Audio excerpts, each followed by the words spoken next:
Hey, what's up? Welcome to the best games as of summer 2016 for Gamers Infinite. My name is Miguel. So far this year, we have seen a bunch of really awesome games, and I'd like to take a moment to talk about some of them. Anything from Overwatch to Zelda, and we're looking at, the release games and the unreleased games.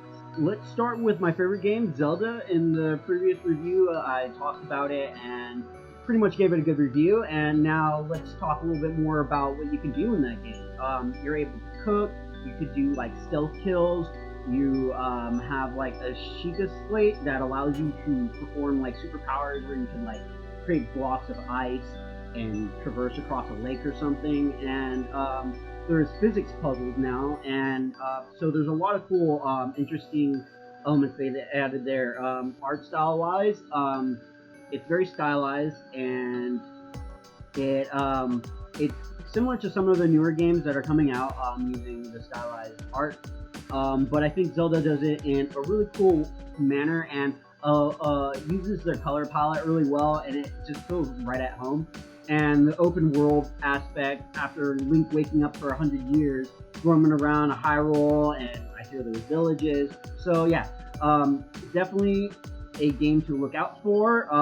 There's probably going to be a lot of cool reviews or gameplay that you can check out over the summer, so that's why it definitely hit this list. So next up is God of War. Now there's not a lot that we know about it, basically, since it's only a teaser trailer in a way, but we did get to see gameplay. Aside from what you could see in the demo, there's also the concept of you using your son to take care of missions and tasks. Now taking the aspect of protect my son and the third-person camera allowing you to fight like a Jedi, Okay, next up, let's talk about Overwatch. I know that it's a really awesome game just by looking at some of the gameplay. I did a little research and I found out some cool facts, like players playing as a certain type of character and they need a different type of character, they could go back to their spawn point, change that character out in the middle of the game, which is really cool for SPS. Art-wise, I think it looks magnificent. It has like this really cool stylized look, and it's trendy, but it has a lot of prestige behind it. It's not like somebody's just trying to do something new. It's like we created something that feels right and like is groovy. Overwatch looks really cool. I heard the sound design's pretty awesome, and from what I remember, it is pretty dope. And there's a lot to it that I don't know, so that's as much as I'm going to get into it, but check it out if you haven't yet. Next up, let's talk a little bit about Elder Scrolls Online. I really like the game. I suggest people get into it. I haven't played it enough, but from what I did play, it is a really cool game.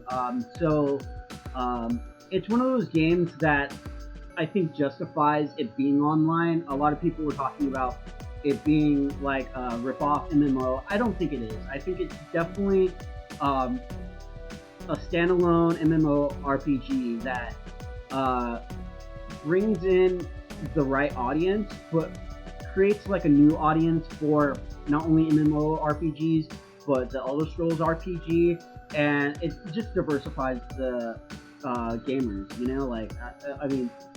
I definitely think that it's a super cool game, and if you have time, check it out. Last but not least, Battlefield 1. Battlefield 1 is one of those games that if I had nothing to do all day, I would probably play that game that whole day. I like that it's in World War One. I love Medal of Honor, and World War II games were probably some of my favorite games when I was growing up. So seeing a World War I game, it sparks a lot of interest because it's kind of like, a lens into World War I. And at the same time, it's amazing looking, like the graphics, the detail. For a first-person shooter, it's doing quite a job at doing something that we expect from an FPS, but doing it in a new way. So Battlefield 1 is definitely on the top of the list of games to check out.